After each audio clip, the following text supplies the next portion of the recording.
This episode is brought to you by Squarespace, the all-in-one platform to create your own professional website, portfolio, or online store. It's incredibly easy to use, and every design automatically includes a unique mobile experience that will look great on every device, every time.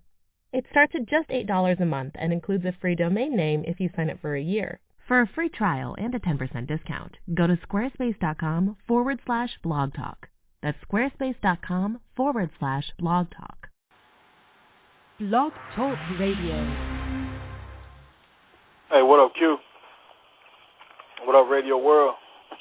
My name is Quincy, and this is my show, the Talk to Q Radio Show. It's almost like posting a blog, except I'm doing it live. All of that here. Thank you for having me on your show. So awesome to be here with you and all your listeners. I ain't saying you don't screw. Screwing is cool. Oh my goodness. Oh, that came out. Oh, all kinds of freaky. That's not what I meant. You know, we need more shows like this because people need as much relationship help out there as they can get. I was told that I was a man eater. Well, I am pro-woman, but I'm not anti-woman. I know the value of a good man. Does that make sense? I like that. I'm going to say that again one day. What's going on, man? What up, what up? Hey, Q. Hey, everybody. Hey, Q. How are you? You ain't laying it down? I bring thunder and lightning every single time.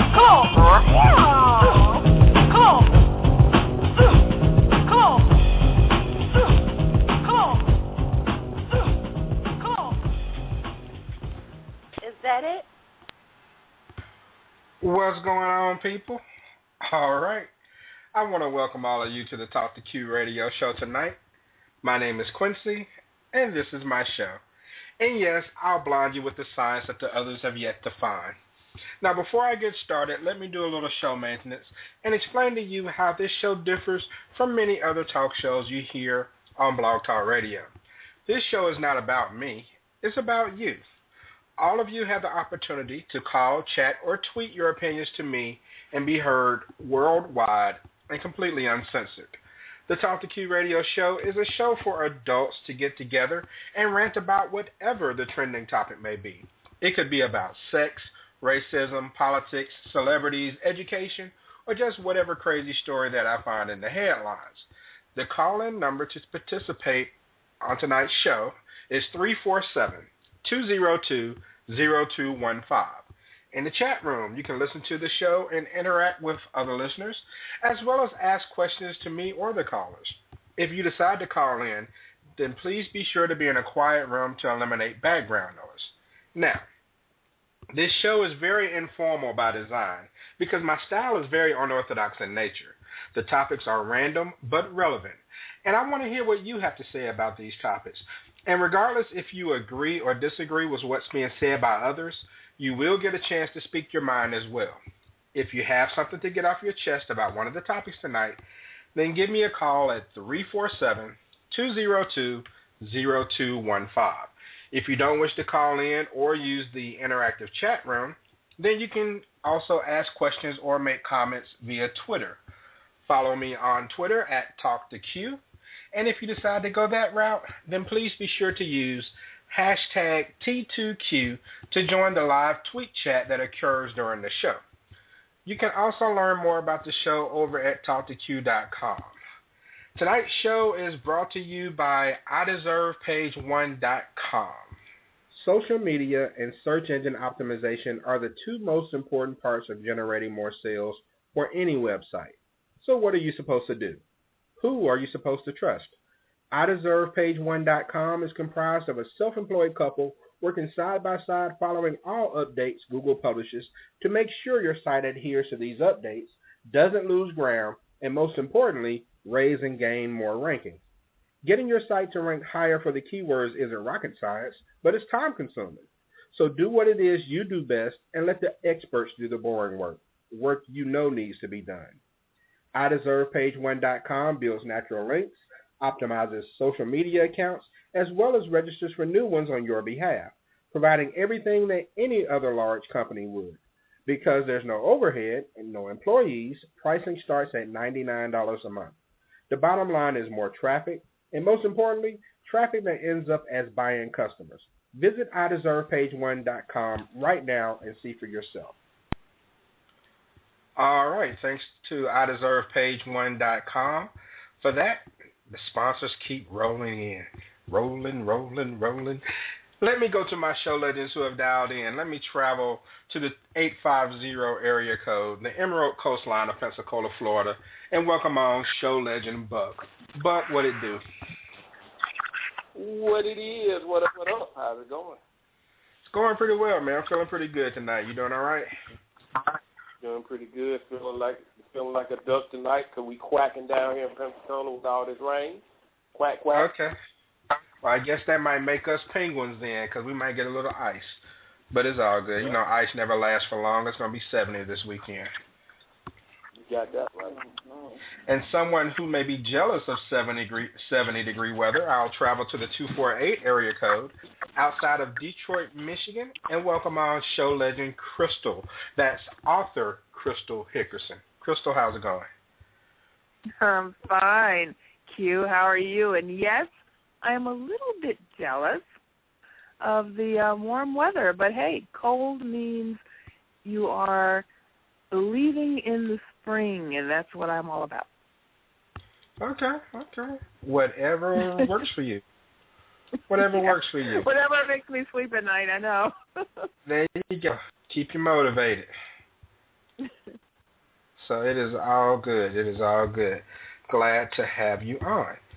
And let me travel to the 501 area code, the natural state of Arkansas. And welcome on show legend Amy. Amy, what's happening? Not much. Just watched this crazy Dance Moms episode. Okay. Whatever floats your boat. It was wild, buddy. Okay. I'm jealous of that 70-degree weather, too. Hey, I mean, I know you kind of, you're in the icy area, so you probably could use some of it, but hey, it's coming. You'll get it quicker than Crystal. All right. Let me go ahead and we'll get started and kick this thing off. Don't forget, everyone, for those who are participating or have Twitter accounts, you can also follow the tweet chat. Just use hashtag T2Q. All right. You know, people from the South are, kind. But some people think that we're slow in the head. Okay? People on the East Coast are go-getters, but some folks may call them rude. Cali people are laid back but fake. The list goes on. We all know that stereotypes can be loosely based on the truth. And having said that, can you determine which part of the country may have the most suitable people to date just based on their region? Southern men and women are known for their chivalry, their love for food or their ability to cook, closeness with family, pride in their culture, and patience. East Coast men and women are known for their aggression, not in a bad way, but in a way that, that they're about their business and they're not looking to play games. They're more sophisticated as well as with their look as well as their vernacular. And they're also more respectable of mature people. Being older on the East Coast doesn't mean that you're out of the game by any means. It just means that you're seasoned, established, and you know what you're doing. Now, on the other coast, the West Coast men and women are known pretty much for the exact opposite of the East Coast. They're laid back, easygoing. Their dress code and speech tend to lean towards an after-hours environment, even during business hours. They're more focused on youth and the reclamation of it for those who may be older. However, youth is seen as energy on the West Coast. Now, in the North, the northern men and women, like their southern counterparts, can be outdoorsy and resourceful. They're generally more tolerant when it comes to many situations. They like to travel, mainly to get away from the harsh winters. And speaking of harsh winters, they're perfect snugglers. Now, multiple online forums stated that they have the highest self-esteem and confidence in the country, mainly due to the fact that they can't always dress to impress because of the weather. Bad hair days and winter wear doesn't keep them from feeling sexy. All right, so I've kind of just given you the gist or the breakdown as far as what you can expect from each region. So my first question, and I'll start with Crystal. Have you ever stereotyped someone based solely on where they were raised? You know, the South, West Coast, or whatever. Well, absolutely. I have, because I'm that kind of girl. I tend to feel that Southern guys are not really my cup of tea, unless they have qualities of Northerners or Easterners, which is I tend to stereotype Southern guys as speaking slowly, acting slow, so they tend to bore me pretty fast, and I think of them as stupid. And for my Northerners and Easterners, I am more inclined to be with them because they're faster, they think on their feet, and they tend to have more intelligence. So that is just a pure stereotype, and it's not right, and I recognize that, and I own that. But yeah, I tend to think of that as far as stereotypes. So that's wrong, I know, and I'm working on that. Okay. Well, Buck, I don't know why she feels like there's a problem with us guys down here in the South. I know, and you guys are from Mississippi, of all places. I was just talking to my friend on yesterday, and yesterday he was telling me that, okay, I get it, Chris, but no, I think it's a fair assessment, especially if you grew up watching the Dukes of Hazzard. I can get that. But, Amy, what about you? Have you ever stereotyped someone based on where they were raised? No, I've dated a couple of guys who were from the North, a couple of Yankees. And, not really, because I've never known anything other than Southern guys. So it would be hard for me to stereotype anybody from a certain region. Now, I have stereotyped guys by job, by the way they act, the way they dress, things like that nature, but not of regions, where they lived or came from. The couple of guys that I dated that were from the North, they pretty much acted like Southern guys for the most part. Okay, so I get that. And sometimes you won't find much of a difference. Sometimes you may have someone who's from up north, but their parents, are kind of rooted in the South, and they pick up Southern tendencies. But let me go to someone who has the perfect example, and let me travel to the 732 area code, out to the Garden State of New Jersey, and bring on Ray. Ray, what's happening? Hey, what's going on, everybody? How y'all doing tonight? Doing well, man. And Ray, let me ask you, we're talking about stereotypes based on the part of the country where you reside and what you think of other parts of the country. Now, you end up marrying someone from the South. Did you kind of find yourself leaning towards that type of woman, or do you think you could have married someone on the East Coast or from the West Coast or whatever, just as long as they were a nice person? Yeah, I could have married somebody from anywhere, but it's just that I just happened to be, I guess, the right place, the right time. I was on vacation, and my cuz, like you do many times I've been there, I got somebody I want you to check out. If you know how Eminem is, he just started laughing. So I was like, all right, it sounds like it's all right here. So, I just took it all in stride. I mean, I don't tend to try to stereotype people too much, although I read people a lot. Because, black folks basically the same everywhere. They just talk different. They want to be more than what they are. They want to make you think they this or they that. So, I mean, no matter where you are at, you can be in Texas, you can be in Florida, you can be in Mississippi, you can be in New York, you're going to have people that want to act the same way. They just talk different. But as far as stereotyping, I think that, I think that the stereotypes really, and I really wanted this show for a long time because I think that people in the South stereotype people in the North more than people in the North stereotype people in the South. It's a misconception that, we're not family-oriented up here. We don't have manners, or we not have raised and stuff like that. And, a lot of that is just bullshit because most people, if you hear, your parents are from the South. Some part of the South, whether it's Virginia, South Carolina, or Texas, or whatever. So I think that everybody stereotypes to a certain extent, but when you close your mind off to one thing, then I think that is ignorance, basically. Because you can't really judge a book by its cover. Now they open up their mouth, and you may find out what's in that book. Then you can say, yeah, that's exactly what I thought. But at the same time, give a person a chance. I agree. All right, and I go to Buck. And Buck, do you think one part of the country has more suitable people to date than the other? I mean, do you have a preference? I really don't have a preference. I mean, it doesn't really matter whether to me, whether you're from the north, south, east, west. It really doesn't matter. But at the end of the day, it just comes down to personality, and that's what it really comes down to. I've never stereotype somebody just because they're from a different region.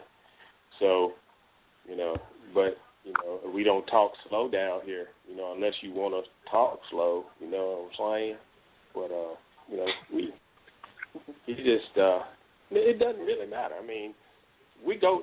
There's some Southern guys down here that we go getters. We know what it takes to get it done. So. But stereotyping somebody because they're from a different region, I don't care what region you're from. You can be from another freaking planet. Just as long as we get along, we connect, we straight. Okay. And now, Crystal, back to you. Now, we have some people, just like our former governor, Haley Barbour, which a lot of people know him nationally. He talks like Uncle Jesse from the Dukes of Hazzard. However, he's a very intelligent man. So if you met someone who was intelligent, but he just had that typical stereotypical Southern sound or Southern drawl to him, would that be a problem with you, even though he may be perfect everywhere else? Well, actually, the love of my life was from the South. And he did kind of had a Southern drawl, even though he spoke very fast. He didn't speak very slowly. So yeah, I mean, it doesn't necessarily turn me off. It's not a deal breaker, but it does give me pause if he has the Southern drawl and he talks slowly. But there's some Southern drawls that does kind of turn me on, like, Matthew McConaughey, kind of a Southern drawl, or because it does put me into the quote-unquote stereotype of a gentleman and someone who is more family-oriented. So there's kind of a balance there for me. So it's not a deal breaker, but it does make me want to listen a little closer and to see whether or not he does bring apart that kind of more of an intelligence. So for me, speed means intelligence, and that again, that's kind of a stereotype. But that's how I think a lot of people think. It just on the first hand of meeting someone, their looks, the way they speak, the words they choose to use and don't use or whatever. And then you get to know them, and then, that can make a decision for you. So no, it doesn't turn me off completely, but it does make me pause. Okay. So you're cool with Matthew McConaughey, huh? Oh, yeah. All right. He's totally my kind of guy. He's totally, he's very much a male-oriented guy, and I'm very much into guys who are men's men. So. my God. But I don't know if he might be considered more. Well, he is considered South. It's more Southwest because he just loves the Southwest, great state. more Texan kind of, yeah. Great state of Texas. Let me go back to the 732 area code and welcome on show legend Amanda. Amanda, what's happening? Hey Q, how's it going? It's going well. How are you?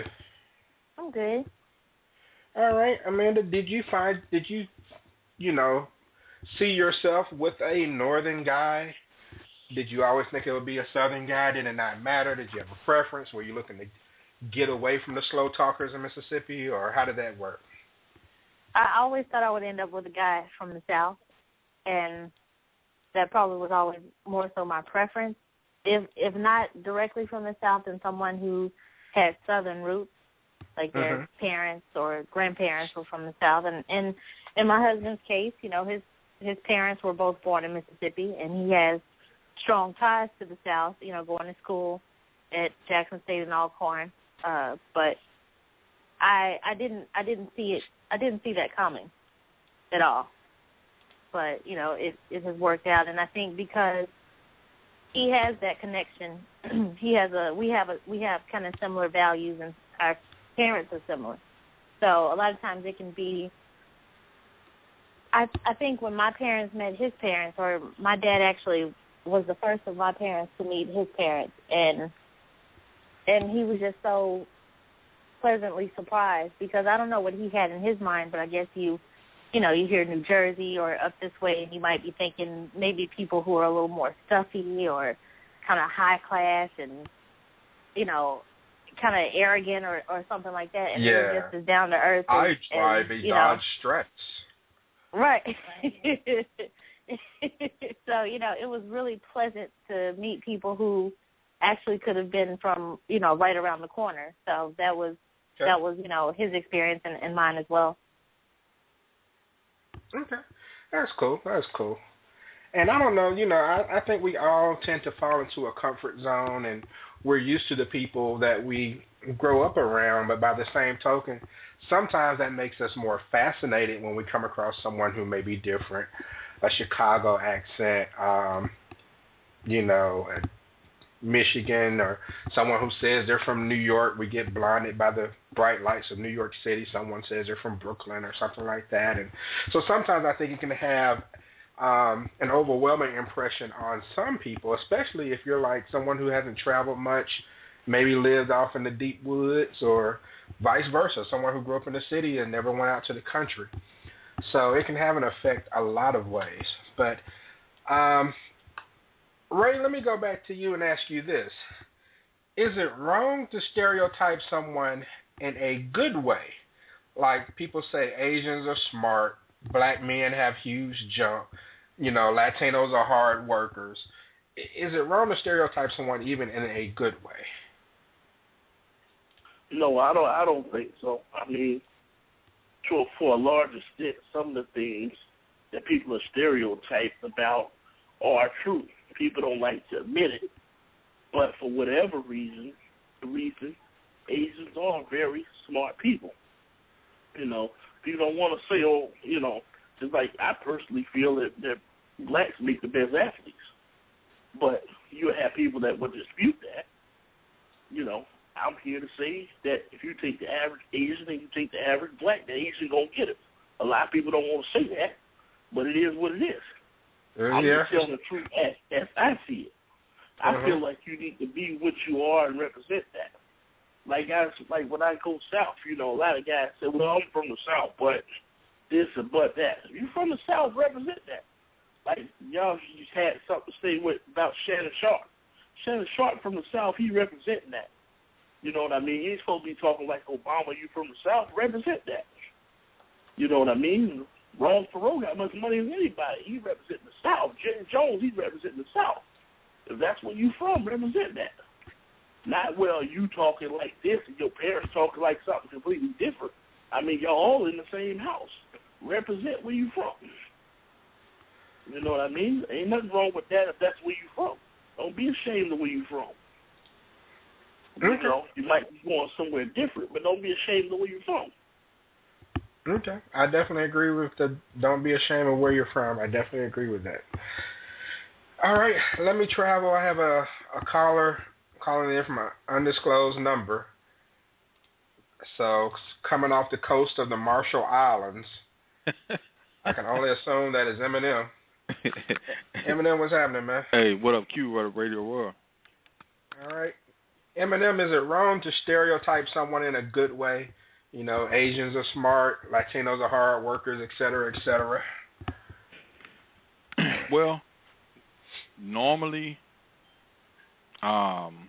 when somebody says something good, even though you shouldn't do it, the average person don't take offense. I mean, I don't care what it is. Like, you know, like you can, okay, like me being a, you know, parent for a lot of years, you know, it's nothing for a person to maybe see, you know, somebody doing something, say, wow, you know, she's very smart, but you don't want to, on the same token, you know, it's being hypocritical, but at the same time, yeah, it might be some shit if somebody walk up and say, damn, your kid dumb as hell. I mean, it's just one of them things it's like an unwritten rule. Like if you go somewhere, you say, man, all them girls from the, you know, the Bahamas, man, they fine as hell.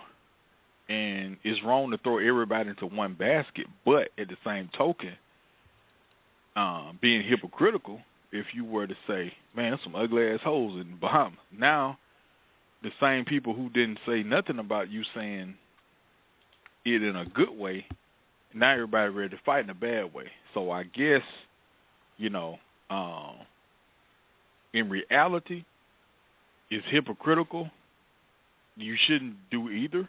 But if you're going to say, it's kind of like the saying that, you know, Q, that, you know, we're pretty familiar with, because it's primarily like in the rural areas and in the southern areas. But, you know, if you can't say nothing good about nobody, don't say nothing at all. I think it's kind of rooted in that kind of stuff. I guess that's what I'm getting at. Like, it ain't so much about it being politically correct to do it, but if you're going to do it, you know, then normally it's less problems when it's something good if you're going to generalize somebody.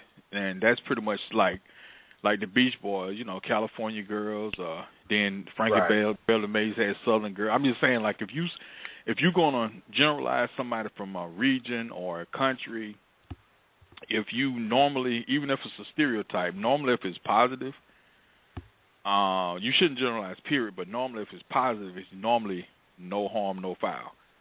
You know, that just, you know, if you're going to give your kids some advice traveling, you know, if you going to travel somewhere, you might want to tell them, like, saying, you know, if you're going to say something general, and if you're outnumbered, you might, if it ain't positive, you might want to just kind of keep it to yourself. Right. You're right. But I think most people don't really trip all that much if it's something positive. I've never heard. I'm pretty sure there are some people who don't like stereotypes one way or the other. So, but I've never heard an Asian person say, you know, you take that back, I'm not smart, you know, or anything like that. So, I think it depends on what it is. But on Twitter, Ariel Says Now chimed in. She says, I'm Southern, so I'm biased when it comes to the Southern drawl. However, a son or B here ain't so bad either. And let's see, VI Cutie Pie chimed in, and she said a Southern drawl is a beautiful thing. All right, and I believe she's from the Virgin Islands, so I guess she has an appreciation for the Southern drawl. But, I mean, for the most part, you know, a lot of people have preferences. Like for me, I like Southern women because of the stereotype, you know. They're good cooks, they're respectful, they're tight with their family, they're patient, you know. So that's kind of why I have an affinity for Southern women. However, I go back to you, Amy. What qualities do you like about, I mean, is the South your favorite region because you're just more familiar with it, or is there just certain qualities that you like about the Southern stereotypes that you may not be able to find in other regions? Well, I mean, if you want to call it staying in my comfort zone or whatever, I just, you know, I'm not going to date somebody that's not me. You know, somebody that's doesn't represent or do the things that I love and I care about. things like that. You know, I was made fun of by my northern boyfriends. Matter of fact, one of them's friends, I was their entertainment for the night. You know, and it was all about sitting and making fun of me. And, you know, I had another northern boyfriend who made fun of me because I said Mama and Papa instead of Grandma and Grandpa, like he said, and made fun of me for listening to Hank Williams Jr., you know. So, you know, I don't have a problem dating anybody from anywhere. I just want that person to like the things that I like, have the same interests as I have, and that I don't have to be afraid to be who I am with that person. Okay. And let's see. Back on Twitter, Crystal said sometimes it's bad to stereotype good because I can say white guys are more positive than black guys. Well, yeah, but if you're making a comparison and bringing one race down, then that might cause a problem. So I can see how that can be an issue. Let's see. And BK Girl 208 chimed in and said, don't get mad when you meet someone who doesn't fit the stereotype. And that can be true, too. I mean, you fool around and come across a Latino and he happens to be lazy, you know. I mean, that's going to happen because a stereotype is something based on the truth, but it doesn't mean that it's actually true. But let me go back to you, Crystal, and ask you as far as you said the person that you seemed to like the most was from the South. And, I mean, did they fit the stereotype as far as, you know, could he cook? Was he respectful? He had good with his family? Yeah, he had those Southern qualities like that. He was very family-oriented and very much a man's man. That I think of Southern guys are more traditional, so they're more have the traditional roles. The only difference between outside of his Southern drawl that he had from the Southerners, that in my mind, was the fact that he was more intelligent. So that was a difference from my stereotype. But otherwise, yeah, he had all the basic Southern qualities. So that's what blew you away, wasn't it? Yeah, well, if I can get over the fact that they're not stupid, then I'm okay. I know you were like Jethro is smart. You're right, exactly. Look at the monkey talk. Man, she's shitting on y'all. Exactly. Wow, it was amazing. No, we got our own opinion, but she's shitting on y'all, man. Damn. No, she's just being honest, and she says it's something she has to work on. So, I mean, I appreciate her honesty. I'm not offended by it. It doesn't apply to me. I know I'm smart. I got my own radio show. Well, yeah, you guys are pretty smart, actually, on this show. So pretty smart, actually. Now, that was pretty smart, actually. Now, that was offensive. Well, that's not offensive. That's a good thing. You guys are smarter than I think you should be as far as coming from the all right, South. Crystal, stop. Especially from Mississippi. Oh, no. All right, we smart down here. You know we got it going on down here. You know that. So, but the only thing I'm pissed off about is the whole black guys have big dicks thing. Oh, that's so annoying when you guys don't. You know. I wish that was true for all you guys, but it's not. I thought you like white boys. I didn't know. Right. And then she had what, Arab husband or something? Actually, no. That was my son's father was Turkish, but anyway, whatever. My husband was white, pure white. Oh, pure white. Okay. We know. Well, who the hell's pure anymore anyway? 347-202-0215 is the number on the Talk to Q radio show before y'all get into an Aryan Nation discussion. Oh my God! I know. All right. Moving on to the next topic. I guess But before we move on to the next topic, let me take a quick break. You all go grab a drink of water or something, because we're getting ready to get into this and take about 90 seconds. Do you know who Daffy Duck is? Do you know what separates Daffy from other cartoon ducks? His pronounced lisp. He, like I, was born with it and didn't know he had a speech impediment. In school, his classmates would make fun of his condition by mimicking him right to his face. When Daffy got to high school, a real speech therapist showed him the mechanics of proper tongue position in his mouth, although it was kind of strange at first. In 2 weeks, Daffy was speaking like a normal cartoon duck and never lisped again in a social setting, although he did keep his lisp for business reasons when he was performing. Don't be Daffy Duck forever. Lose your lisp. This month, seek out Spider Guy only on Fiverr.com. Hey, baby, do you talk funny? Words you say not too crisp. Do people make fun of you because you talk with the list? I make that list go away, and it will happen in 3 or 4 days. All you got to do is want it bad, and your list become a thing of the past. Spider Guy, he knows your pain. You seek him out and you won't be in vain. He will fix the list like MacGyver. He can be only found on Fiverr. Seek him out on Fiverr.com. Spider Guy, get the job done. Seek him out on Fiverr.com. Spider Guy, get the job done. All right. My thanks to Spider Guy for sponsoring the Talk to Q radio show. When I first got the ad from the song from him, I listened to it a couple of times because I wasn't quite sure what he was advertising. But he's advertising how to fix talking with a lisp.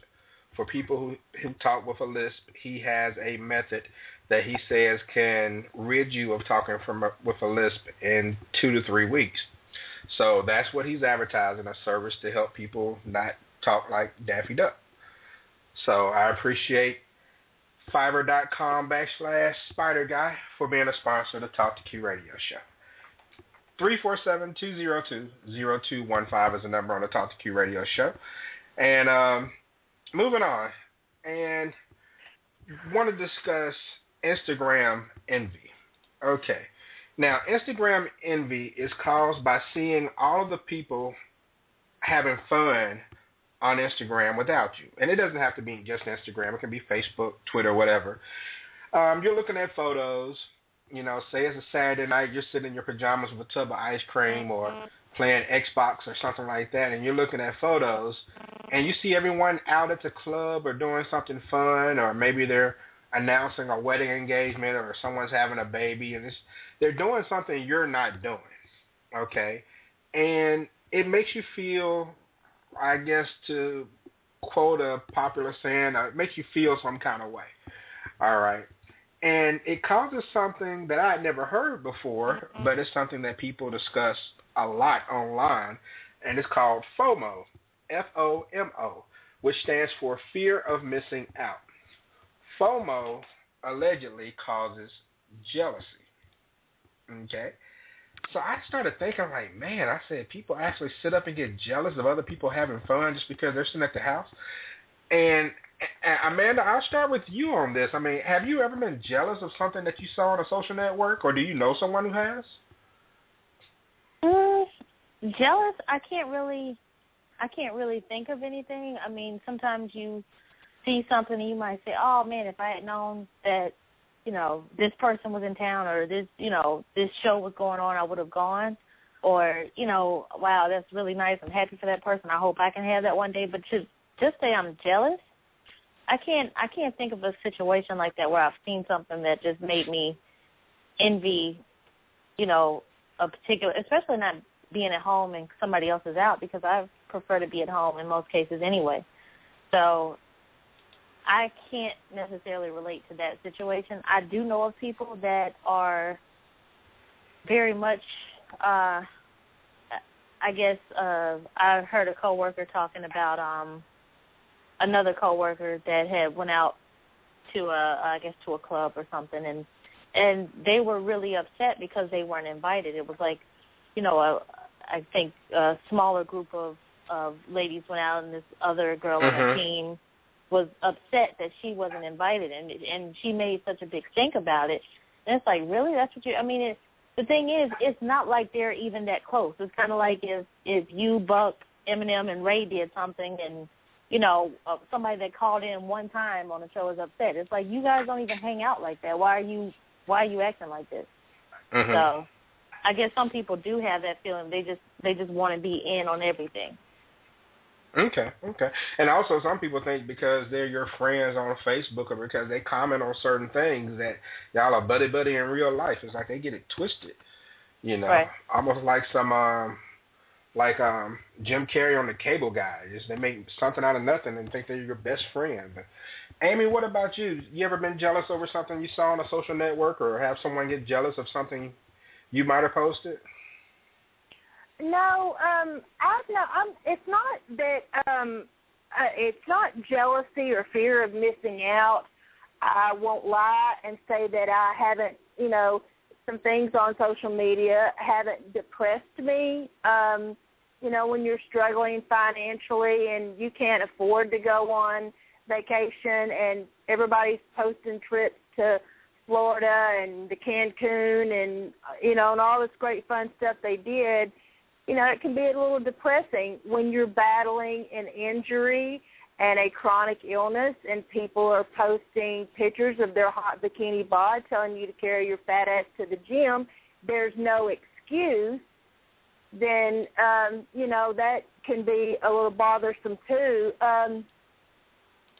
My hang-up is really mostly with a couple of people that I know personally who have used their Instagram and social media because the husband has gotten some fame, and so now they're in this whole new money thing where they're posting pictures of $2,000 tennis shoes, but the son of a bitch ain't paid child support on his 14-year-old daughter ever.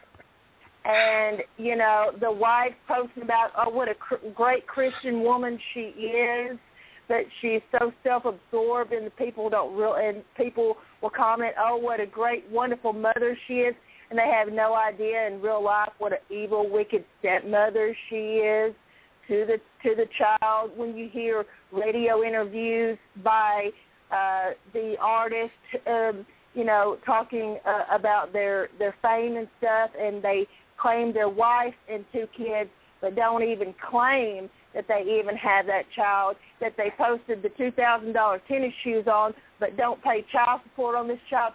That's the shit that bothers me. Okay. Especially when I had to see this child firsthand, seeing them hurt that way. And I'm assuming you're being hypothetical, but no, I'm not being hypothetical. I'm talking about a couple of people, that I won't say their names. But I am talking about a couple of people that I do know personally. But I'm sure it's a story that there's other people out there that can relate, or that know somebody else, that's posting pictures of their fancy sports cars and all this, and ain't never paid a dime of child support in their life on a child that they barely even claim. And this poor child has to see that shit on Instagram and Facebook and stuff. It hurts me as a mother, and it hurts me as a, I've known this child her whole life, but I'm not going to sit here and deny that I haven't been depressed a few times when I've seen people post, photos of things that, they're getting to go on vacation, and I may be struggling financially, or Okay, so maybe the FOMO theory, struggling with a chronic illness. Yeah, it bothers me sometimes. Maybe it does have some validity to it. And Crystal, you also posted something on Twitter that may add to this. Go ahead with that. Yeah, I was just saying that as far as the envy and or jealousy that a person may feel, I think a lot of it, Amy and yourself stated, that a lot of times people are probably more so envious of the people that they actually know. And so for myself, I have gotten envious of other authors who have made their way, and they're out there, they're doing their thing, but they're pretty successful authors actually, and not so much. And I look at envy and jealousy as two different things. So envy to me is more like, okay, that's cool. I want to be like that. I want to do that. Now, how can I, make my way to do that? So that's how I look at envy. But jealousy is when you're just sitting there and it's just a bitterness and it's more negative, and you never think of how can I do it. You just want to think about how can you destroy this person from doing what they do. And I have gotten, yes, a little envious / jealousy of, like, my ex and his life, which is actually pretty cool right now. And it's pissing me off. But it's also making me more motivated to be successful, so I can say, screw you and your wife, bitch. So, all that kind of stuff. So, it's like, but, it's all about positivity and being better and progressing. So that, so that's kind of a good thing as well. But I think that a lot of times people do really focus on the people that they actually do know, as opposed to, like, just fantasy people or just people that they don't really talk about or see on Facebook or Instagram. I think it's more so the people that they actually interact with that they get envious or jealous of. Okay. And, Buck, how would you feel about someone telling you that they were jealous of something they saw on a social media?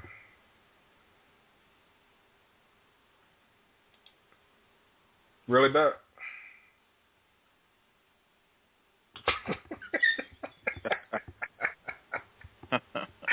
I'll come back to Buck. Go ahead, Eminem. Well, Buck lives up to his name so well. It's so funny. I just laugh every time he does that. Sometimes I think it's intentional. I think he does. I think he does it on purpose. Are you there, Buck? I'm here. The mute button was stuck. My bad. Okay. Yeah, you need to fix that. Go ahead, man. Go ahead. Repeat the question, please. All that drama trying to get the damn mute button off. How would you feel about someone telling you that they were jealous of something that they saw on social media? Well, I mean, this on social media, man. It shouldn't really make a difference. You really shouldn't get jealous over something that you see. You got to take it for face value, with the person that you're with. I mean, as long as you got some sort of understanding, you shouldn't be jealous for something that you see, just because it's on social media. Okay. All right. And Eminem, I mean, let me give you an example, and you tell me if it means that I was jealous or not. I'll give you an example of something that I had to deal with. All right. Now, I work hard as far as this show is concerned. In 9 days, the show will be 3 years old. So, I work hard with my Facebook page and my fan page to try to promote it and get people to like the page and all that other stuff. And I'm not up to 350 likes yet. All right. However, I know of a dude who he posts ratchet photos and videos from World Star and everything, and he got like 20,000 likes in a matter of days. Okay, so even though I was like happy for him for what he's doing, I'm glad he's doing his thing. By the same token, I was like, how in the world can he get 20,000 in a matter of days, and I'm struggling trying to get people I know to like my Facebook page, right? Yet alone people who are mostly strangers. So I was frustrated more or less at how ratchetness gets more attention than someone trying to do something positive. Was that a form of jealousy? Or I mean, of course I'm a man, so I'm gonna say I was frustrated by it.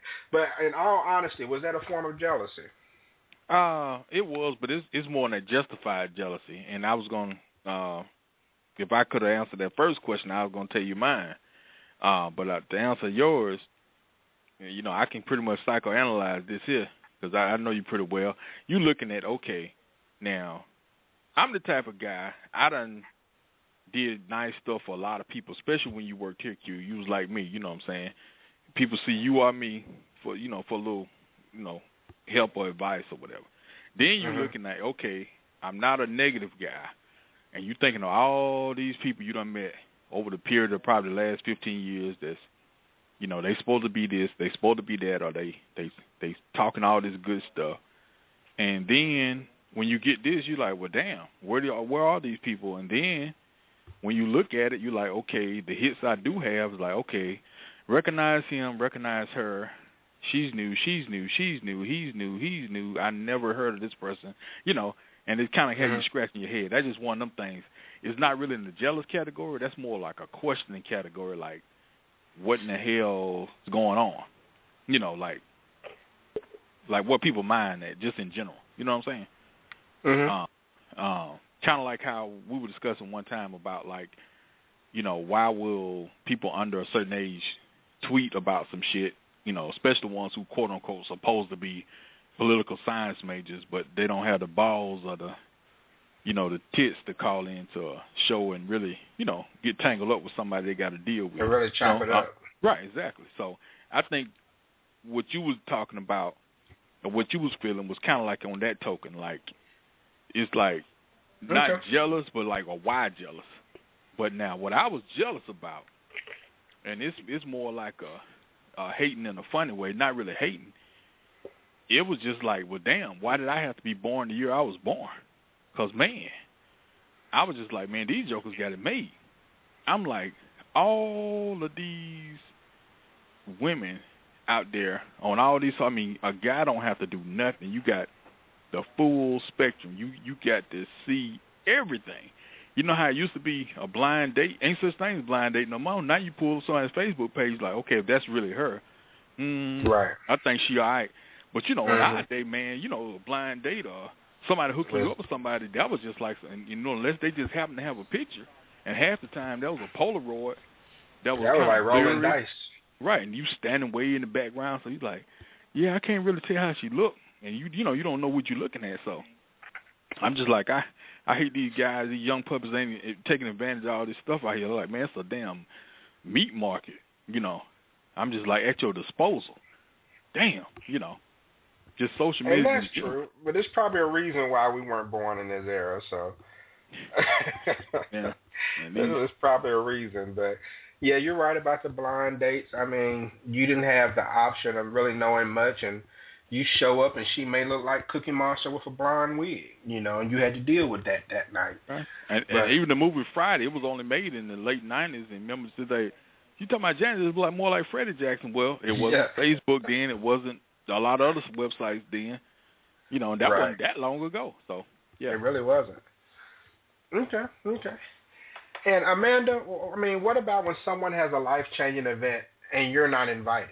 Maybe someone you thought you were cool with, and next thing you know, you look online and they're posting a wedding shower or a baby shower photos, and you knew nothing about it until you saw, it on your timeline. How would that make you feel? Would that affect you if you thought you were close to someone? If it was somebody I'm truly close to, like somebody I've been best friends with, or a person that was the matron of honor at my wedding or something, then yeah, I would feel a little offended. But if it's just a coworker, even if we've been to lunch together or we laugh and joke, it's only certain people. It's a handful of people that I would really take it to heart and feel offended about not being invited to whatever event. Because, I think that sometimes people can, like you said, people can think that just because they like your pictures on Facebook or your friends or you went to elementary school together, that, and you might have been close then, but, if it's 10, 15, 20 years later, it's, and you're not close like that, I don't even know, your kid's name, why am I going to, I actually encountered that when getting married. It was, when I announced my engagement on Facebook, people were, oh, congratulations, I hope I'm getting an invitation. And I'm thinking to myself, I hadn't seen you in 6 years. Why am I going to waste the invitation on, I don't even know your address. And I'm not going to send it to you. So it's just and kind you of want to like come and eat my food. Yeah. So, that's why I say it has to be somebody that you've had, that for me personally, that I've had a long relationship with and that we're super close for me to feel that way. Okay. All right, Ray, what do you think about people who post photos just to see how many likes they get? Maybe they're competing with a friend, who may have posted something that morning. I mean, people like that, is that just a vanity thing? Do you look at it as being pathetic? How do you look at it? Yeah, I look at it as people that want attention. I think the whole Facebook thing itself is just when a person says, oh, I had 500 friends, I had 1,000 friends, it makes them feel good. But actually, you don't have 1,000 friends. You just have people that you socialize on social media with. And it's a big difference. You only have maybe, depending upon who you are, 4 or 5 good friends your whole life. Probably, everybody else are associates, because a friend you can go to and say, hey, I need this, or pick up the phone and say, hey, man, I need you to be in Mississippi or Georgia somewhere tomorrow. Can you be there? And I mean, you talking about a plane ticket and you got to do this, I got to do that. People making excuses, they're not your friends. And people got to understand that. A friend will be there no matter what. So I think that on social media, I think it's a false sense. It gives people confidence and makes people feel good about themselves, which can actually be a good thing, give people self-esteem and stuff like that. But, I wouldn't put too much stock into what people say or what people do. There's nothing wrong with sharing good news. Somebody had a kid or somebody graduated in their family or something like that. There's nothing wrong with that. But it's just little weird, stupid messages and stuff. I really just don't understand it. I'm not too old, but it's just something I'm not with. Gotta tell somebody how good a fucking hamburger is at the restaurant I'm eating and shit like that. What for? All right. All right. Let me get some 504 action and bring on show legend Lady T. Lady T, how's it going? Hey, good evening. How are you? All right. You can comment on the last question if you'd like, but I want to ask you, should people with FOMO, fear of missing out, give up social media altogether? If a person is maybe depressed or jealous or whatever the situation is of something they see on social media, should they give it up altogether, or should they just be more selective of who they have as a friend? If they fear like they're missing out on something because of social media, then maybe social media isn't for them. People sometimes take social media too seriously. I don't get that part of, I've seen a lot of negative, derogatory things on social media, a lot of Facebook fights, if you will, or whatever, but I don't think that people should, if they get depressed or oppressed or just downright saddened because of something they feel like they weren't invited on that they saw on social media or something they feel left out on, then I don't think they should be on it until they work on the issues that are within themselves, because that negativity can spread over into everything. It can spread over into their home life, into their other relationships with family and friends or coworkers, because what I've come to find out is that, people don't know the cutoff. They can't just, say, this is social media, I'm just going to leave it right here. That stuff, all of that negativity is going to follow them on their job and everywhere else. So if they seriously have a problem with, this so-and-so didn't invite me here, or, I didn't get a invite to the baby shower and all of this and that, then, it's not mature. Some things, if you really close to a person and when you grew up with them since first grade and they're getting married and didn't invite you to the wedding or something, and, that's something, don't don't fight about it on Facebook. I mean, be an adult and confront that person. Call them or find out what's going on so you can have a clear understanding. The best thing to have is understanding, so you won't have to be on social media fighting with people about why you didn't get an invitation. Okay. All right. And Crystal, I'll go to you for the last question on this topic. And you're online a lot. I see you on the timelines a lot. And what's your opinion of people who post multiple selfies on their timeline every single day? Like, I have a Facebook friend who she posts probably like 5 photos a day easily, and don't even count the weekends. And I mean, what's your opinion of people who do that?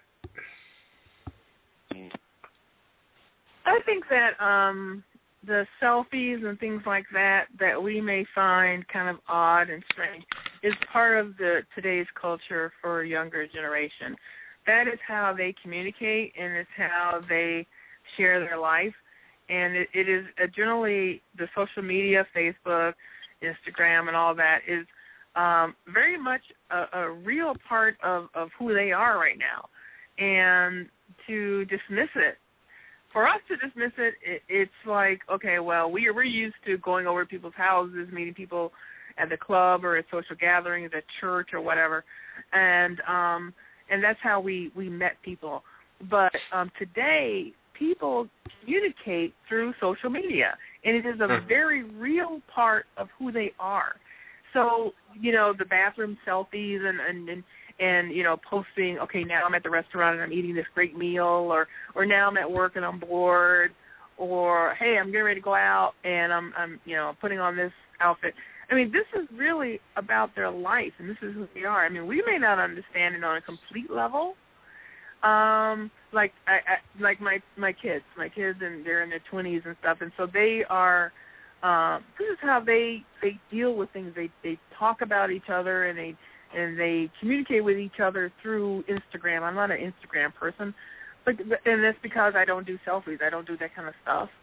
But that's how they communicate in their life. So it's weird for us, but it's how they communicate. So to me, I think that I may not understand it, but it's who they are. So I don't fault them for it, really. The woman I was referring to is going to be 39 in March, so she's not younger. She's not from the younger generation. But you can still think young and be young, so I'm of that type, a 40-year-old person. So, yeah. 347-202-0215 is the number on the Talk to Q radio show, and Lady T tweeted status updates are public text messages. That's a good way of looking at it. All right, last topic. Into this last topic real quick. During the State of the Union address, a week or two ago, President Obama proposed something, and I wanted to get your opinion on it. It's a law that is supposed to reduce student loan stress. Now, this information comes from whitehouse.gov, their website. Under this new law, students enrolling in 2014 or later can choose to do this. They can limit payments to 10% of their income. All right, so borrowers choosing income-based repayment plan will pay no more than 10% of their income above a basic living allowance, reduced from the current 15% that we have right now. The payments will be reduced by more than $110 a month for a single borrower, for example, who earns $30,000 a year and owes $20,000 in college loans. All right. So it would also forgive any remaining debt after 20 years. Okay, so anything you have left over after paying 20 years of student loans will be forgiven. And it's 10 years for those who are in public service. All right, public service workers like teachers, nurses, military, your debt will be forgiven after 10 years if you maintain your payments and don't have any late payments and things of that nature. So let's start with the latter. Forgiving any debt after 20 years, and if you're in public service, 10 years. Now, first of all, I'm wondering if politicians are considered public service workers. Eminem, what do you think? Do you think they're considered public service workers? Yeah, technically they are. And see, I think they might have thrown that in for themselves. Right. But all right, isn't lowering your payments the same as lowering the minimum on a credit card? I mean, you're able to make the monthly payments, but the bill will never go down. And if that's the case, doesn't it all but guarantee that you will pay your student loan for the full 20 years if you're not a public service worker? Right. I mean, that's all it is. I mean, you said it exactly how it's going to work. The actual solution is some stuff we talked about, on different shows before, and different people mentioned different things. I know specifically some of the things I mentioned, in regards to, why is college cost anyway? I mean, if you load it up and make it incentive based, if you really want to keep up with China, India, and Japan and Germany, and so forth, if you really want to do that, then instead of forgiving a damn student loan, it won't be a student loan anyway. Student loans will be for kids who, everybody deserves a shot at education if they want one. I'm not saying it like that. But at the same time, it's like one of them things like you load it up with incentives. I mean, we sort of see it now with scholarships and stuff like if there's something you can do and you can maintain a high level of this, you shouldn't have to pay shit. And it shouldn't be in the form of scholarship. It just should be like the equivalent of 13th grade and 14th grade and so on. It's just like, well, if you maintain, just say, a 3.0 and you make this on the ACT or SAT, you know that you can go directly into any federal or state-based institution free of charge, other than maybe your books and stuff. So therefore, you don't have to just be burdened with paying back a damn student loan, And I think that would drive. Then for the people who have to get a loan, you cap the damn loan off. I mean, it's just like if you went to Valley, I went to JSU, and the time we went, the tuition won him $1,000. Well, not count room and board, but just say just the tuition part, right? Okay, why in the hell would you give us 8 G's for something that's costing $900? That's stupid. See what I'm saying? So if you have the loan based on the actual tuition, no refund check, period. Just, it's ways to do stuff, Exactly. And if you want a loan, you can just get a private loan the way you would for a car or anything else. You don't keep people from getting loans, but you keep people from getting loans from the government. So that's a good point, because they know the average student is going to spend that money and then have to pay back that interest. Exactly. So that's a great point. And Buck, I'll ask you, I mean, what do you think about the public's reaction when Obama mentioned this at the State of the Union address? Because a lot of people, applauded and everything. However, is this yet another thing that sounds good on the surface but truly doesn't help you? Yeah, it is. I mean, bottom line of it is, I mean, you can say that, and you really don't have. I mean, Obama has been known throughout his presidency to say something real good, but really don't have a way of handling it. And when he does find a way to handle it, then he doesn't get the help that he needs from the House and the Senate. Like Eminem said, we've talked about this before. What they need to do is cap the loans is what they need to do. Or, like Eminem was saying, maybe get a loan, like you would for a car or something, so, for tuition, because, who wants to pay 20 or 30 years on a damn student loan? Man, you be paying on that like you're paying on a damn house. That don't make really good sense. I just think, it sounds like a great idea, but I just think that, more needs to be, before you, try to draw some kind of law up, it needs to really, really need to look at it. Because right now, if he made it law like he's stating, all the public service workers are going to have a free ride, basically. It's going to be paid for, and everybody else is going to be paying for them and not really paying for themselves. So it just needs to be looked at. It needs to be capped, in my opinion. So that way, once you get out of school, you shouldn't be paying on a damn student loan for 7, 8, 9 years. Now you're going to be paying they're for 20. 20 years. Yeah. So, I mean, it's just... Okay.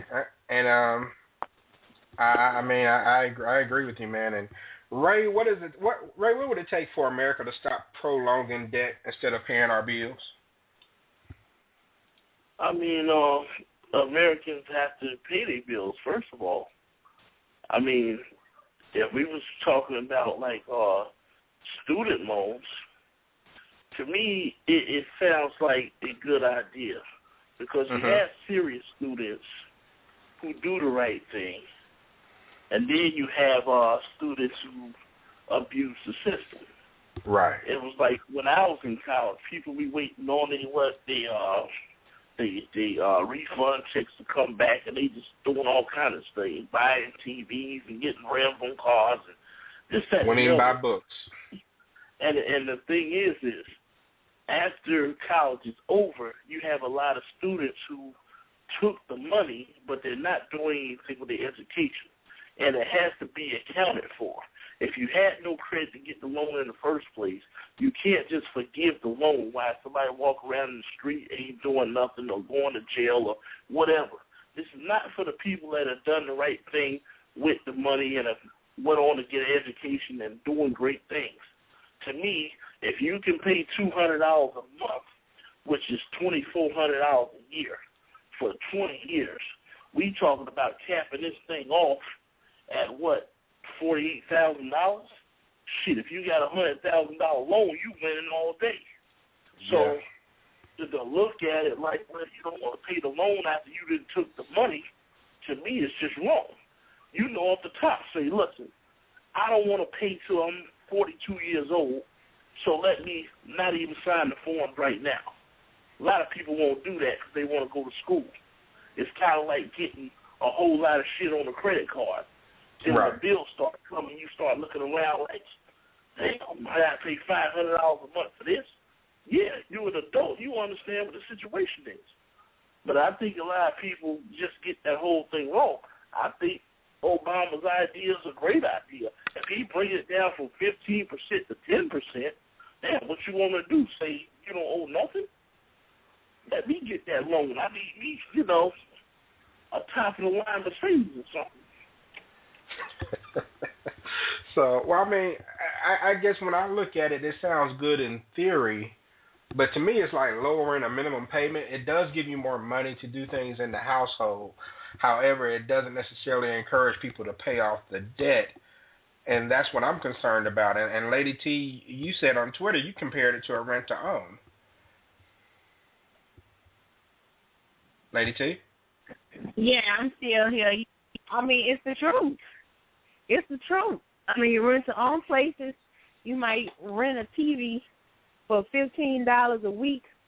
The price of the TV may be $250, but if you wind up actually purchasing a TV, you done paid $1,500 for it. You done bought that TV 5-6 times. And it's the same way with student loan debt. It's the same way, and that's what this plan is going to do. There's no cap. Basically, it's just putting interest and principal to the back of the loan that's still compounding interest. It's still compounding. You're scratching to get to the surface and you're still drowning in debt. It's really not helping. It may be a temporary fix, but when it comes to debt, people don't need temporary fixes. People need long-term solutions. And I think I'm sorry? Go ahead. I think that when it comes to student loan debt, any long-term debt, it really is a system of checks and balances between the government and that lender, and that borrower. The borrower has a certain amount of responsibility, and also the lender does as well. And when both of those parties are in sync and the checks and balances meet, then America can start climbing out of some of this long-term debt, and the economy can continue to grow the way it's supposed to grow. I agree. And see, I think now when you look at the plan to cap it at 10% of your income as far as your monthly payments, if you're a disciplined person is great for you because you still may pay 20%. But when times get hard, maybe come Christmas time, you want to save a little money, you know you can always fall back to that 10%. However, we know the average person is just going to pay the minimum all the time, which means the debt is going to grow and is never going to go away because that interest is going to kill you. And I do think that the interest is what should be capped. I mean, if you think about it, if Eminem borrowed $50 from me and I told him when you pay me back, you got to pay me back $150, that's called usury, okay? He could actually sue me for that, right? It's illegal for me to charge him 3 times the debt. Right. But companies, because of politicians, are allowed to do it. You're not allowed to do it, just like StubHub. You know, if you sell a ticket that costs $50 to a game for $75, you're going to jail. But StubHub can sell it for $500 and there's no penalty. It's the same thing. So you have these loans where they loan you $100,000. By the time you pay it off, you may have paid $300,000. You know, that's not right. To me, I understand making a profit, but cap it. Tell them your profit is 50%. So if I pay you $100,000, if you loan me $100,000, the most I can pay you will be $150. You know, so that way I'm not paying you for the rest of my life, which is what a lot of people do when it comes to student loans, including the Obamas, you know, who claim they paid their student loan, you know, shortly after he got in office. Now, granted, he went to an Ivy League school, but by the same token, that's absolutely ridiculous that someone who has the career that he's had is paying student loans until his 40s. You know, so I don't quite understand it, but let's go ahead and I know Crystal and Amy, I'll let you comment on it as well as we get into our final thoughts. And Crystal, go ahead with your final thoughts and anything you want to add on the student loan situation. Student loans, I think from what he was saying, is actually a good idea. I agree with most of the people. I mean, I think that because the people who are going is like for teachers and those kind of civic service types of jobs, which I don't really consider political as civic service, even though it may be. I think that for those people who have to pay student loans, they don't get paid a lot anyway, and it would make people just not go into those professions. Yeah. And it would be a backdoor profession. So, which is actually happening now. You have good teachers who don't continue in that profession, and so you have people who are kind of like on the fringe and who qualify to be a teacher. So that those are the ones who are becoming teachers now. So I agree with whatever they do regarding student loans. I agree with that. As far as final thoughts, yeah. Quick question for teachers: What if they told them no interest on their loans? I think that would encourage a lot of people to get into teaching. Yeah, no interest, but I think also the fact that after a certain amount of time they wouldn't, like 10 years, I think that's really good because it'll take you about 10 years in order to get into a position where you are actually starting to make a little money, you know, maybe in the $45,000 to $50,000 range. If you're lucky, and you're not, you know, being killed or whatever throughout the day, you know, in a city. Right. But that helps. You know, you would you can actually start enjoying your position. That's the problem with the teachers today. They're not enjoying it because they've gotten to a certain level, and we all know what that level is. You get to a certain level, you get to about 35 in your 40s. And you've been working for 15 years or whatever, and you still like at the same spot you were when you started. It's just that now you're able to really see, you know, where you are, and it's not good. So you don't do a good job, and because you're frustrated. So I think if those things are taken off your plate, you can start saying, okay, yeah, this is why I got into this position. I wanted to give back. I wanted to help these kids. And it's hard to do that when you're starving yourself. So I think anything to help people like that is a good thing. And as far as the rest of the show, I thought it was very good. I thought it was a really good topics. Thank you. And And I think that what was it, the Southern stereotypes and all that, and I think that's just something that we all go through. We are a big country. We have a large area, so we have to deal with that. But I think all in all, I think it was Ray who said that as far as blacks are concerned, we are basically the same no matter wherever we go, and the accent is only different because we all hail from the same area of America, which is the South. So we all come from the same place.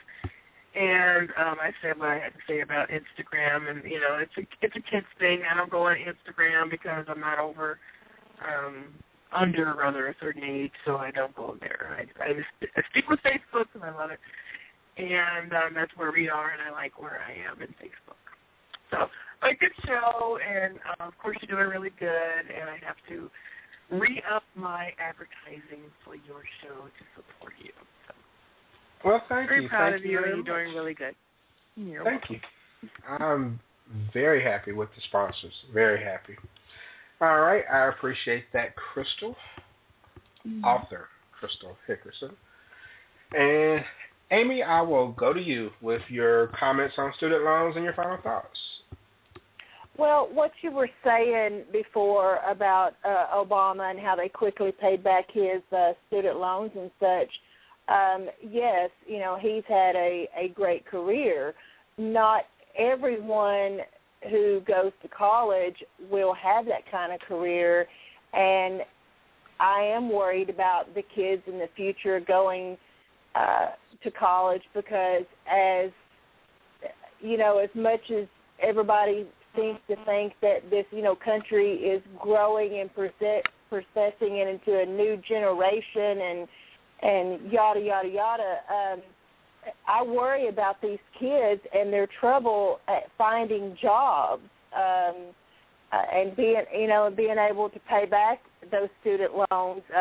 You only have a certain period of time to start paying back, to get a job and start paying back those loans before they start ringing your phone. And, not everybody's going to have that same luxury as President Obama's had. So I think he definitely needs to keep those people in mind and keep in mind,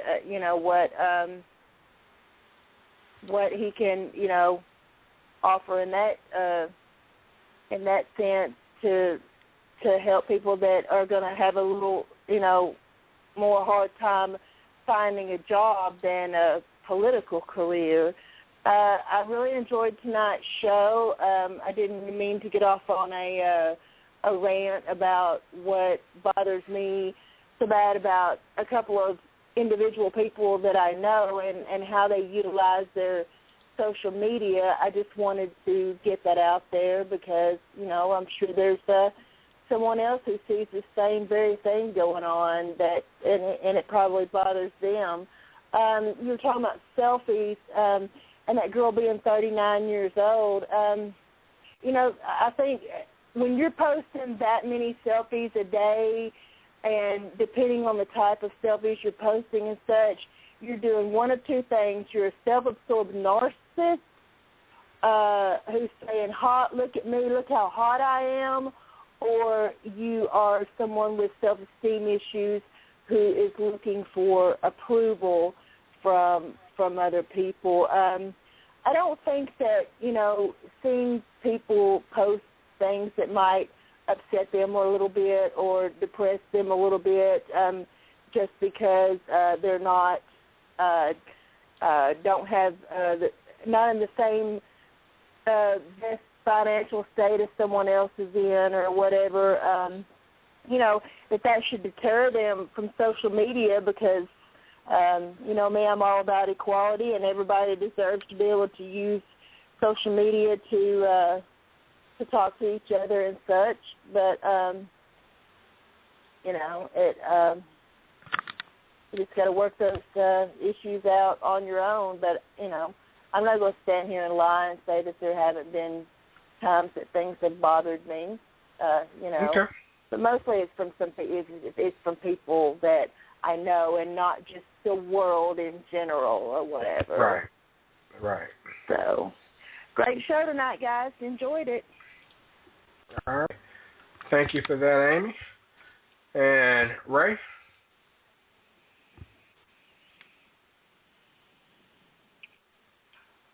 Ray? Yeah, great show tonight.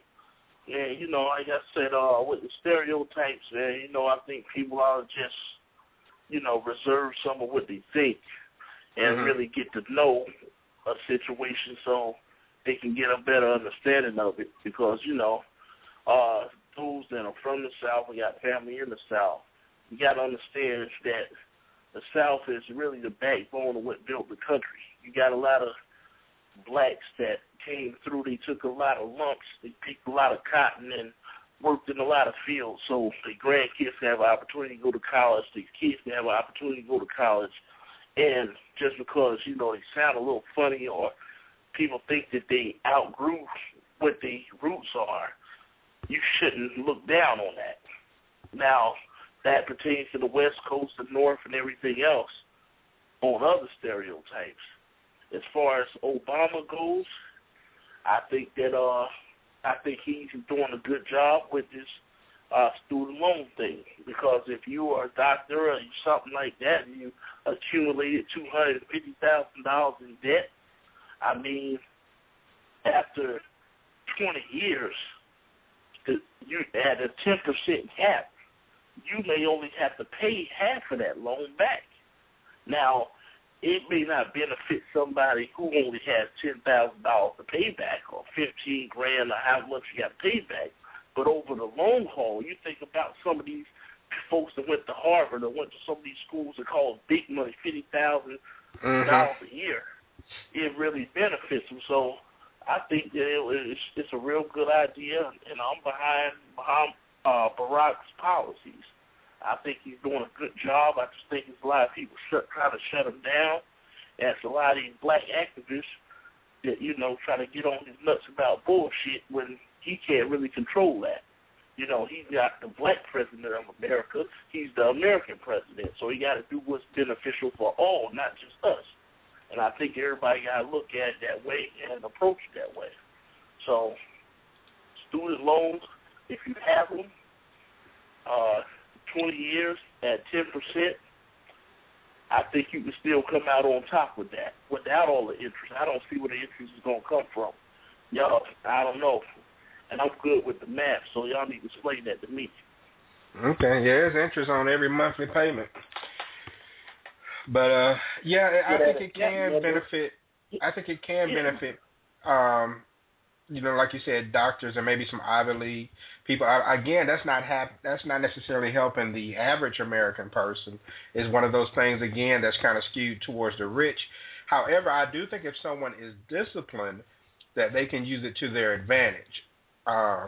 But like I said, I don't know how many people out there are actually disciplined.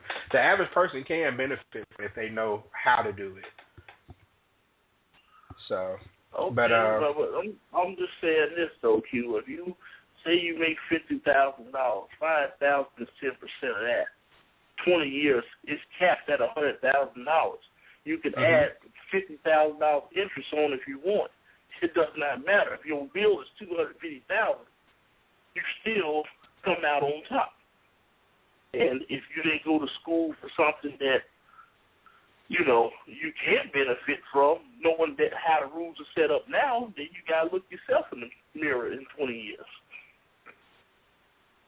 And so, like you said, you can come out ahead if you're willing to pay, for 20 years. And I don't know. I'm fortunate that I never had to deal with student loans, but I know some people who have really been caught up in it, and a lot of people keep deferring, and that kind of gets them caught up too. But it's definitely a mess because student loan debt is now higher than credit card debt. So we'll see if the law actually helps or how people will use it eventually. I think it's already in place or goes in place this school year or something like that. But all right. And I'm sorry, were you finished? Right? Yeah, I was done. Yeah, I was done. All right, I appreciate that, man. And Buck? Great show as always.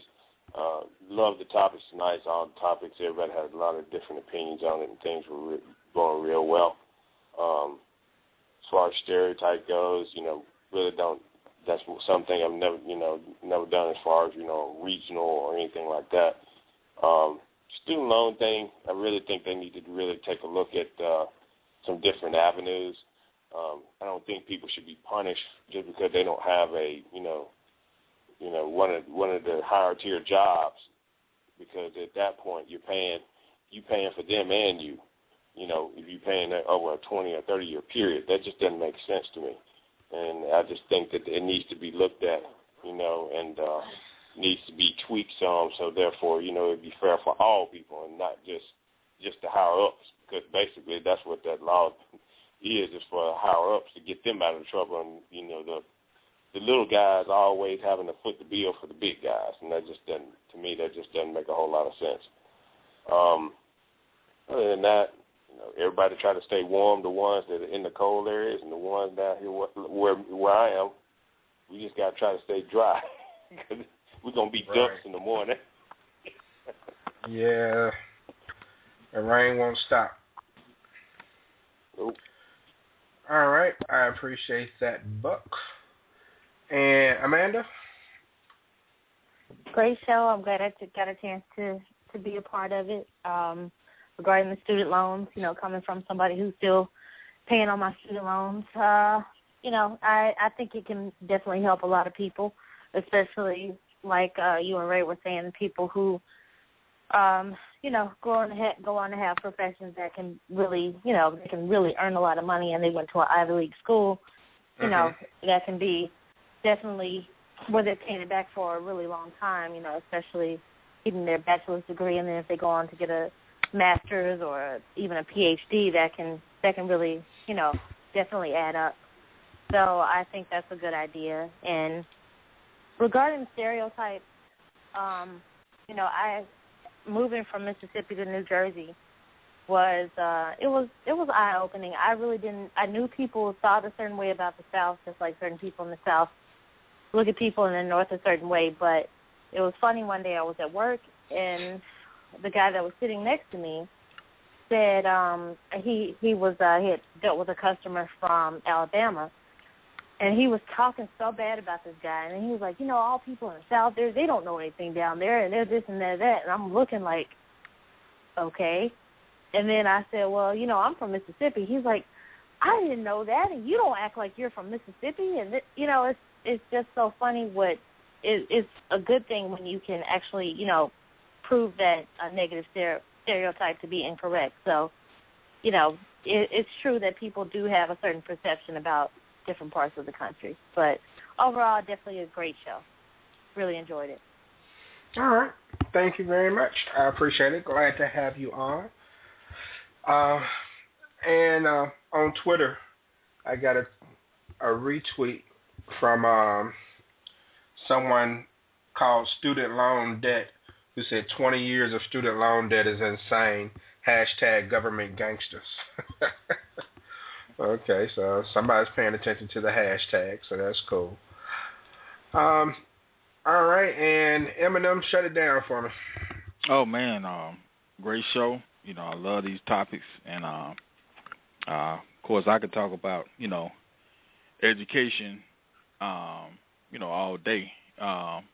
And what I want to say, just pretty much recapping some of the stuff I said, in regards to other comments. Our comments was really good on that topic as far as my opinion goes. But at the same time, I think if the government really wants to make a statement to help everybody out, now, this is only public schools, because, private schools, I could care less. You can do what you want to. It's your money. Right. But with a public school, once you set the standard for what is required to be a student at this school and be serious about it, because I see too many times where people getting taken advantage of. Like, you would get a person that can, barely read at a certain level, or be at an institution, especially at a junior college or something, and they'll let them major in shit like, psychology and stuff. You're like, come on, there's no way in the hell you're going to be a psychologist. And I'm not being negative, but that's just like, you just misguided, and that's a waste of money. They end up, paying back a bunch of loans.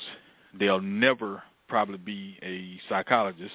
Of course, they might go on to do something else and make twice the money. Who knows? I'm not saying it like that, but it's just the point. If they really serious about it, an ounce of prevention is worth a pound of cure. So if you let all these people, if you let the best of the best go to school for free the same way you do with the lower level public schools, what's the difference? The only criteria would be that you just make sure that they are achieving to the point where, other than just some personal issue, they won't just flunk out because they just can't do it. See what I'm saying? Mm-hmm. And as far as like the Instagram envy and all this stuff like that, a lot of that stuff is tied to self-esteem.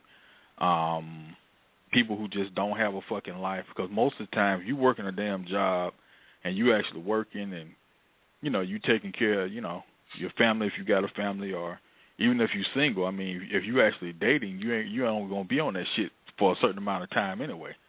But to just sit up there and follow people just to hate on them, and they say something good, you like, well, it don't look that good, and all this stuff just to try to make yourself feel better, then that's there's a lot of people with personal problems, especially like these newly divorced people that's hating on everybody just getting married, all that kind of shit. Nobody didn't tell you to have 4 kids for 4 different men before you was 18. I mean, your shit fucked up because you fucked up, So right. Hating on people ain't gonna happen. And last, the comment I didn't say nothing on, because I came in toward the end of it, was the stereotypes and stuff like that. And all the points was good. What Ray said was really good. And I like that the way Amanda represented. That's cool. But what I was gonna say, my own opinion, I got a erection for every direction. Pussy is universal. So that's how I always look at it. Wow. Oh man. Classic Eminem at his for every direction. Hey, I wasn't gonna go long without dropping the bomb now. You had to make it right.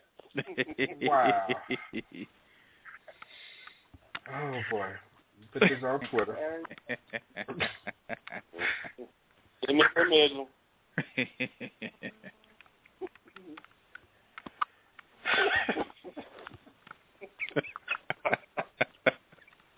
Oh man. Wow. Oh, even if I wasn't ready, man. I promise you I wasn't ready. Yeah, because it sounded like I was going to be real, academic like I did the first topic. So I was not ready for that one, I promise you. All righty. Thank you for that, I think. All right. Don't forget that I have a special Wednesday edition tomorrow. And next Wednesday as well, but don't forget there's one tomorrow. It won't be a full show. Instead, it'll just be an interview. I'll be interviewing teen rap star and opening act for Mindless Behavior, Mr. Jock Johnson.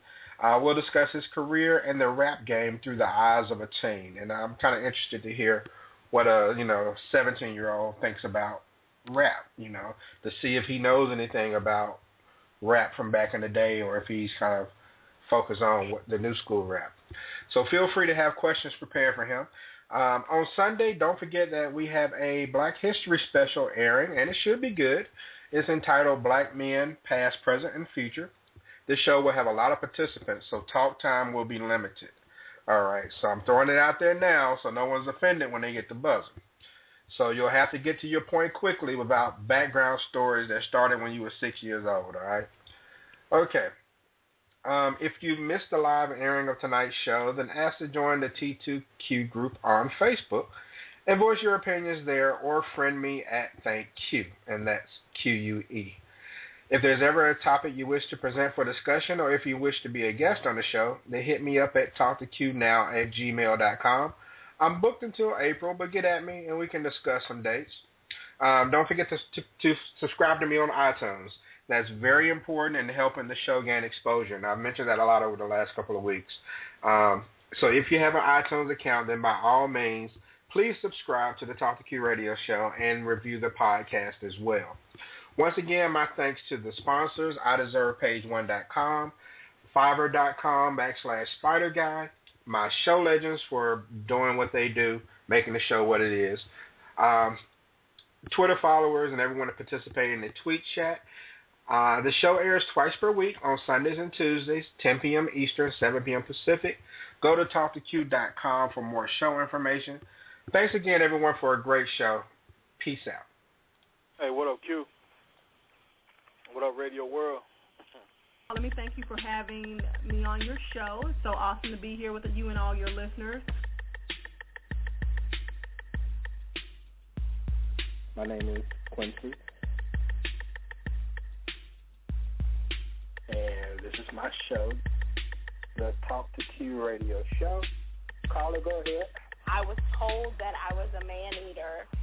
I never really have a lot of pity for females when it comes to relationships. It's almost like posting a blog, except I'm doing it live. Now, let me bring Amanda on the line. I didn't realize she was holding this. Amanda, what's going on? Hey, Q. Hey, everybody. Does that make sense? I like that. I'm going to say that again one day. Oh, my goodness. Oh, that came out, all kinds of freaky. That's not what I meant.